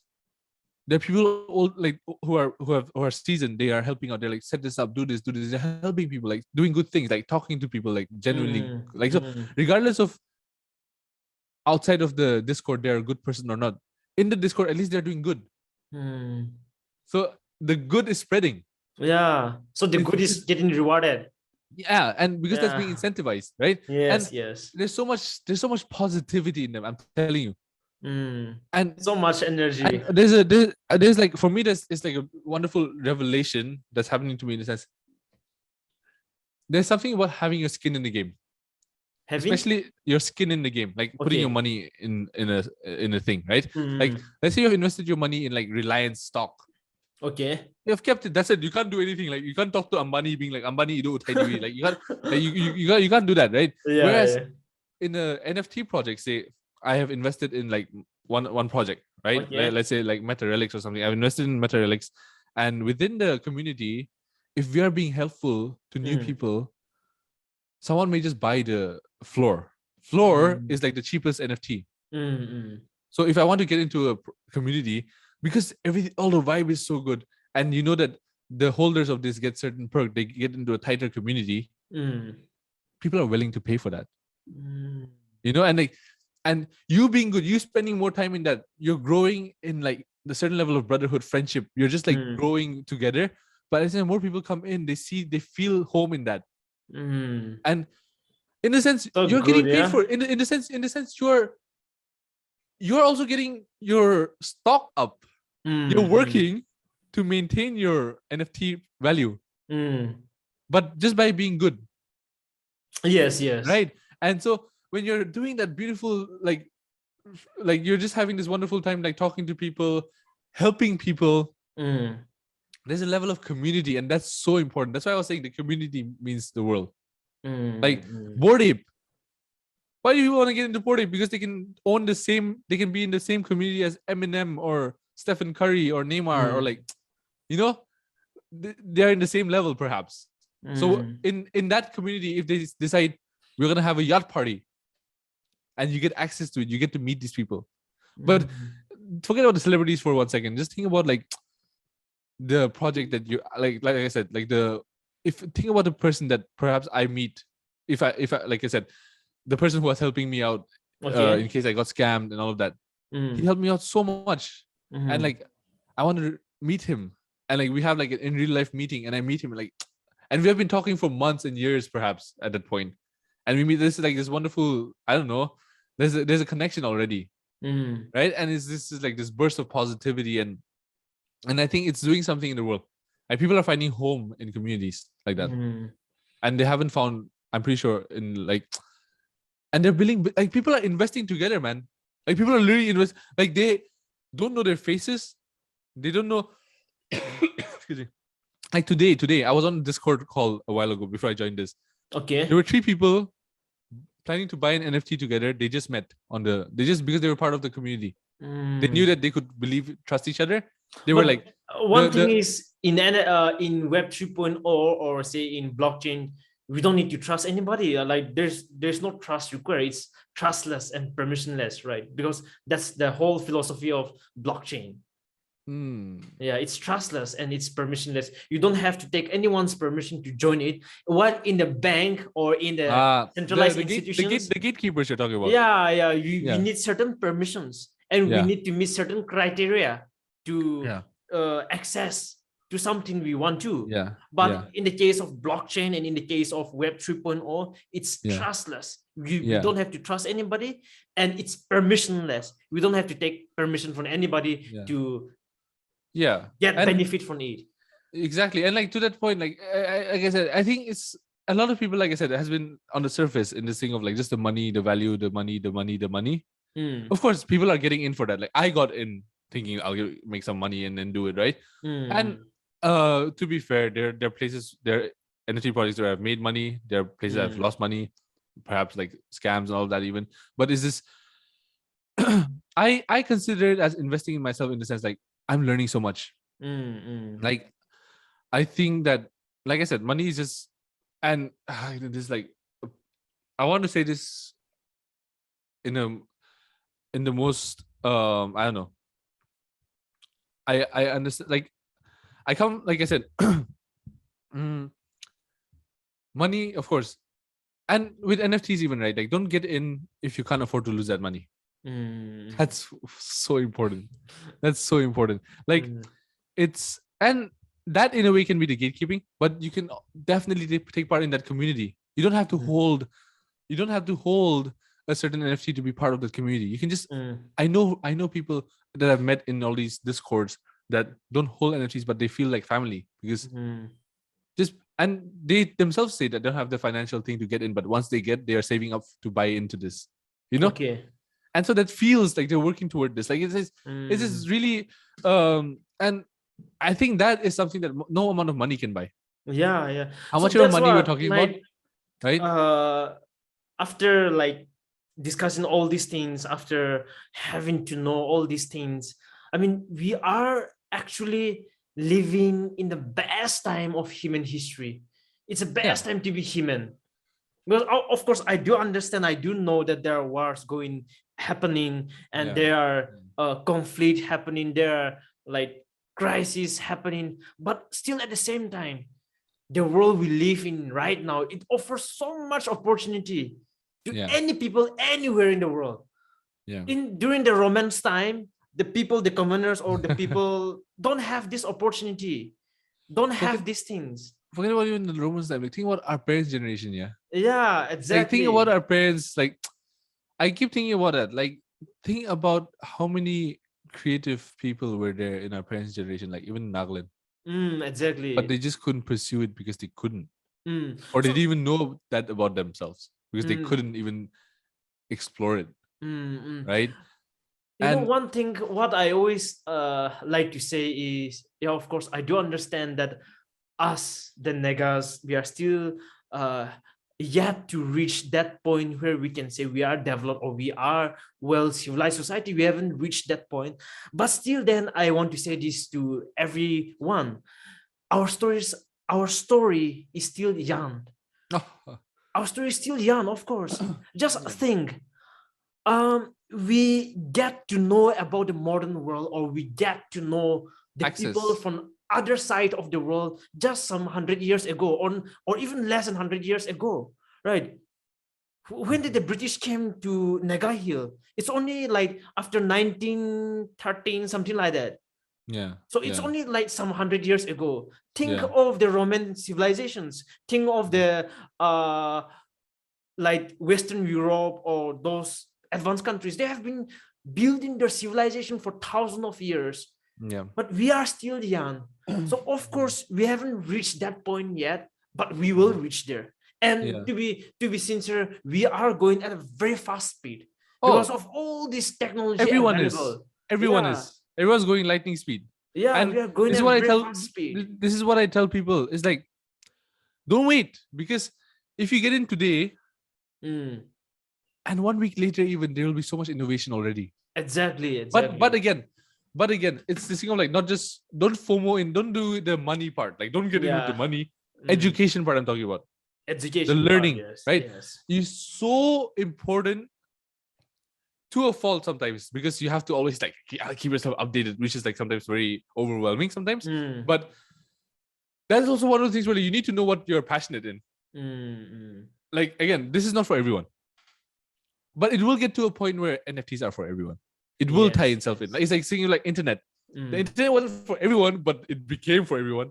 mm, You know what I'm saying? Like, it wasn't at first like it was only for emails. Like, so someone yeah. in like the so exactly, like, this is an example I want to give. Someone in the Sabji Bazaar Mm, didn't need to know what's an internet. What's internet? But mm. now in the Sabji Bazaar, people are like scrolling reels, right? Yeah. Like, They it's have just the QR code finds, for, you yeah, don't have to my. find it, it will find you regardless. Yes, yes. So that's one thing. Like, if you are in a place where you are and this is one thing that I want to tell people as well. Don't get in just because you feel like forced, because you won't learn. You have to come from a place, like I said, even with the art and all of that, right? Like, as it's lovely how we're tying everything. Is even with the art and all that, like, you can't force it. You can't force it. Yes, You can't yes. force it. You can't just be like, oh, this looks like something I have to, or else I won't make it. No. There's innovation. There's something about being innovation going this fast is, at some point it will reach you. What is innovation? Innovation is finding ways to seep into like it's convenience, right? It will find you. It will find you at some point. Like, regardless of how much you're trying to avoid it, it will find you probably 10 years down the line. You will have it in your phone. You will have a crypto wallet. You will have Ethereum going around for sure, right? But if you want to be stakeholders in it, Yes, yes. if you If you want to want to be, be part of the story. yeah, if you want to be part of the story, innovate, all of that, Mm, you need to at least start getting educated as soon as possible, because exactly. no one's going to wait for you. And then the innovation that took place, and then this is just off my back of my head, but like, just an analogy, probably the innovation that took place from 2000 to 2005 will happen in 6 months in 2022. That's how fast things are happening. What took technology to like innovate from 2005 to 2010 will probably happen in 1 year. The I'm talking about like this, the progress. Yes, yes, yes. The progress will happen so fast, and it's because so many people are working on it. So people, like, it's going back to this back, like what I talked about in the beginning of the internet. Someone probably came up with the internet, but they just couldn't put it out. Now someone can come up with the technology and they can put it out. So we're all going so fast, right? It's this idea of like, it's this wonderful analogy that Mr. Beast uses. You know Mr. Beast, of course. No. He's a YouTuber. Okay. He talks about the power of, again, I'm going on a tangent, but may I, just a short thing. I'll just go on a tangent, okay, like a small thing. May I? Sure. Yeah. So Mr. Beast talks about the benefit of having few people you're growing together with in terms of your profession, right? Having So small circle. yeah. Okay. No, having big or small, whatever, but having people around you who are doing the same thing. Okay. So, and then you're sharing every step of your journey. It's like your good and the bad of, say, growing as a YouTuber. For him, he had a few people like that, right? So for him, let's say there are 5 of us, you, me, and 3 other people. Okay. Okay. Let's do the math right. Okay. You, me, and 3 other people are in the same level. We're starting a YouTube channel, perhaps. Say all of us, there are two scenarios. One scenario, we take our individual path. One scenario, we decide to grow together. Okay. So let's just assume that to get to a certain level of success, you need to make like 100 mistakes, right? Or 50 mistakes. Let's say 50. You need to make 50 mistakes to get to a certain level of success. If you're doing individually, all of us have to make 50 mistakes. Yes. Each, Yes. which becomes Got 250 it. mistakes. But if you're going together, I make one mistake, I let you know that, oh, this is what I learned. Don't do this. So you don't have to make that mistake again. So all 5 of us can just make 50 mistakes all together rather than making 250 mistakes here. Right? It's this thing of growing together. Wonderful, right? Wonderful. Yeah. So that's why innovation. That's why going back to. I was just thinking about why did I go there? But like, it's the thing of like the innovation part. It's because everyone's innovating on the same level playing field. The innovation, like I said, in the early 2000s, all probably had to happen in China or in Silicon Valley. You get what I'm saying? Yes. Regardless of if someone in Bangalore made a good technology, it won't reach there. Yes. Now, someone in Thailand could come up with something and share it with the world, and that saves up someone's time in Silicon Valley, and they can create something bigger. Exactly. Collaboration. That's why the innovation is being expedited. You know what I'm saying? It's going so fast. Yes. Because everyone's working as a team. Like, that's exactly what, like, that idea or that strategy the world used during like the pit of the COVID-19. So yes, the doctors in China, once they found out something, they directly communicated to the doctor in US or Europe or India or anywhere else in the world, so that they can understand the patterns directly very fast, right? Yeah. So they can deal with the COVID-19 very easily. I mean, these collaborative things, I mean, and that's what humans are made for. Yeah. You see how it has worked. Yeah, and we are so bad. I feel humans in general, we are so bad at continuing what is good. Like, we're always on to the next thing. Like, to a fault. Like, we're so good at like moving on to the next thing, even though the current thing is working. Right? Like, that's why you see history. I was actually reading this small fiction article by Margaret Atwood. It's this thing of a letter from the dead planet, and she was talking about how like she's writing from the future. She's talking about like the ages of the world, how like at first we created so many gods, and then we created, that was first phase. Second phase was we created money, and money became our god. You know, and then like how that led to destruction and greed. So we're so good at evolving, or like putting control into a certain thing and then taking it away, and then putting it on another thing and taking it away, and experimenting. And that experimenting, of course, had led to innovation. But as a collective, we are so good at being ungrateful, I guess, for what we have. Right? And like right now, like, look at this. Like, it's this one, like, we had this collaborative thing where in this COVID-19, we work together. All of a sudden now we're divided again. You know, like, so, but that's what I think in good times we always nitpick of the small things, I guess. Wonderful. Hey, we have talked a lot about all this art, NFT, and all these things. Of course, there are still so many things we need to talk. Maybe we will catch up again in let's do that. the future podcast again. But before we end anything, I want to ask again, like, the last questions. All these NFTs, all this art, all these things, what we have been talking about, we have been sharing, and all the things that you are doing right now, or in general life, what do you think the meaning of this, the meaning of your life, the meaning in general? That's so big. This is very, very good, because I was talking about this too. We had like a small thing, like a group of us, we're talking about this, but I'll take my time on this. It's this thing of I don't know. Again, again, to your viewers who don't know, but you probably know, you already know this, that I'm a believer. I'm very spiritual. I believe in God, Jesus, our Lord and Savior. And so the Bible also, like, is this thing of like, we don't understand. We're like, sounds Isaiah 55, right? His as high as heaven is above earth, his ways are above our ways, right? Like, he thinks like God is orchestrating everything already. Right? But I believe, so I'll use this analogy. I was telling this to a group of people, right? For me, my meaning is already set by God. All right. I'm just doing my part. And I just need to follow his leading. And excuse me, one thing I want to say on record is everything I've done till now have come from God. Like my biggest projects came when I was just sitting down and in a position of receiving, and it came to me. Like it just walked in. I never sought any of my big projects. It just came because I've been like in the position of receiving, like I said. But just going back to like the meaning part, right? I want to use this one analogy and give you one idea, which I think would be nice. God uses, there's this, I want to say, let's, like I said, all of us are creatives, right? All of us are creatives. Regardless of if you think you're a creative or not, you are a creative, okay? Yes, we like, are. You are a creative. And so we are all creating.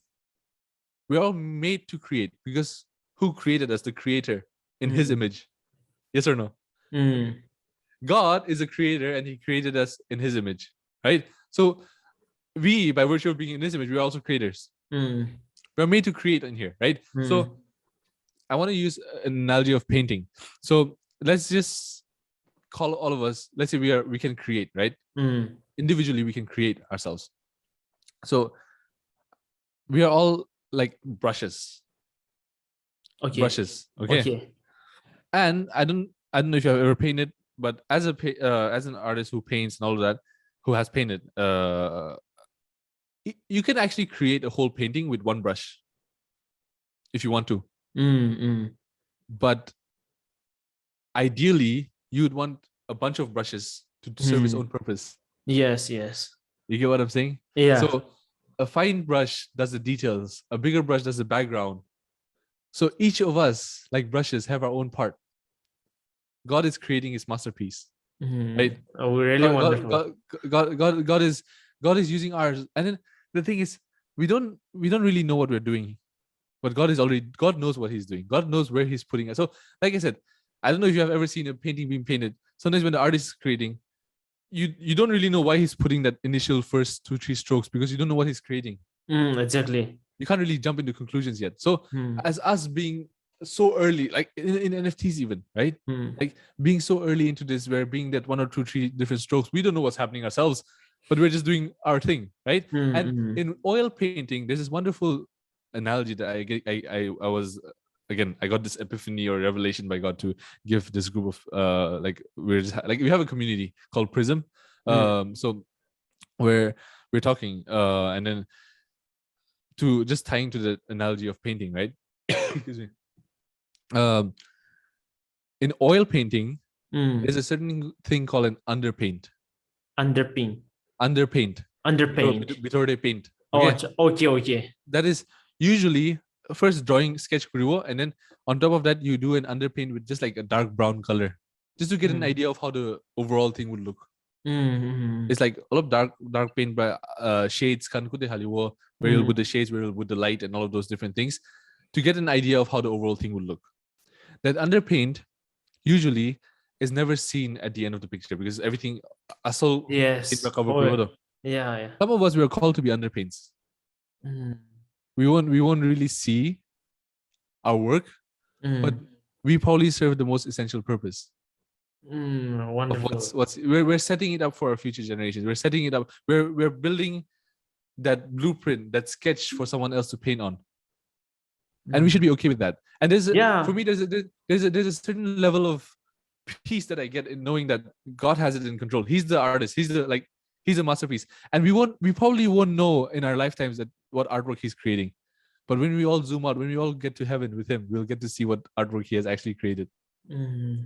Right? We don't see That's the crowd when we're in the crowd. We don't see the picture when we're in the picture. We only have to get out of it to see the picture, right? Yeah. And with our own flaws, like us being brushes, right? Us being brushes, even with our own flaws. Wait, is your internet breaking again? No, I'm here. Okay. Yeah. So what I'm saying, with our own flaws, God uses us. I want to use again the painting analogy. I don't know how true this is, but I read it somewhere about how Michelangelo used broken brushes. A lot of older all these Renaissance painters, because of course paint brushes to alak at that time, so they would use broken brushes also. But a lot of us, like we often probably feel broken in ourselves. Like we have our past, we have our mistakes that we have made, our own scars, but God saves us. God uses the broken brushes, right? And this is I forgot, in Exodus or somewhere, where God God God is called the altar of broken stones. He's the altar of broken stones, right? So there's this thing of like, we are broken stones, but then we are created, like, you get what I'm saying? So we all have our flaws and all that, but we all have our part to, like, contribute. Contribute, and God will use it at some point anyway, right? That's amazing. It's just for us to fall into that place. And I truly believe that God has already made like a straight line to our destiny. It is us who go like left, right, like we just have to trust in Him. And God has called us to do that. Like, we just have to rejoice as we do it, and we only get to rejoice when we're doing what we love, right? Like, it's like, I don't know, it's just this thing of like, we're called to have fun and find our own passion, and then in a way God will use us. And we sometimes we don't even like, and like I said, by making an impact, we don't have to come to a podcast. We don't have to, like I said, it's perhaps an individual conversation. You may have a good conversation with, and I don't know if you're okay with me saying this to the public about your Sunday school thing. May I? Yeah, sure. Yeah, so my friend here, he's a Sunday school teacher in his part-time as well. So we were having this wonderful conversation a week ago, or when we were having our conversation earlier. We were talking about how, like, regardless of whatever he's doing in his life, whatever you're doing in your life, you may probably have the biggest impact by just being a Sunday school teacher, by just talking to one student who may go on to think. And may I talk? This is one thing we left off. We didn't finish last time. Let me finish. Okay, this. sure. Is this where this is where your internet broke off? No? So there's this thing where regardless of this podcast or whatever, I, for one, value individual conversations the most. As much as, just think about the individual conversations Jesus must have had with people. Like, Jesus didn't write the Bible. Yes. Jesus had 12 disciples that he spoke to, spend time with. And within those people went on to write books about him. Right? So Jesus didn't need a podcast. Jesus didn't need a YouTube channel. Jesus just talked to individuals. Yes. And I feel there's integrity in having the conversation I'm having with you. I want to have the same conversation with my mom and dad. I want to have the same conversation with my friends, you know? And there's a certain level of integrity in that, but also there's a certain level of respect that you give the individuals when you're having the same conversation that you will have with a bunch of people. So, and at the core, I want to just say, we need to value every single person and every single conversation we have, because we don't know the value of it. Like I said, we will never know our value until we get to heaven. Yes. Until God shows us, oh, look at that stroke that was made by you, you know? And you see how important that stroke was in that whole big painting, you know? So is this I don't know, thing where valuing each conversation is so important. Yeah. Because very true. It may lead to one person that talks to another person that talks to, again, perhaps millions of people. Right? That millions of people may not have reached if you didn't value that one conversation we had with that one person. You know? Yeah. So yeah. Really wonderful. I mean, I love the energy, like your energy, and then I love the way you love your art, and thank you so much. I just love the way you like so well present all the story and then articulate things so beautifully, you know? And then I love the meaning that you present to us. I mean, to me, that's really wonderful. Thank you so much. And yeah, we will be ending here for now, but in the future, let's come back and we'll talk so many things about life again. This time we talk about technology, we talk about NFT, we talk about money, we talk about change. But next time, let's also talk about philosophy, youth, whatever, family, right? Let's talk all those things in the next podcast. Thank you so much. Just want to end one thing. Family is the most important. That's just that. Like, teaser for next episode, I guess. Yeah, next episode. Okay. Thank you so much for having me. Thank you so much. Yeah.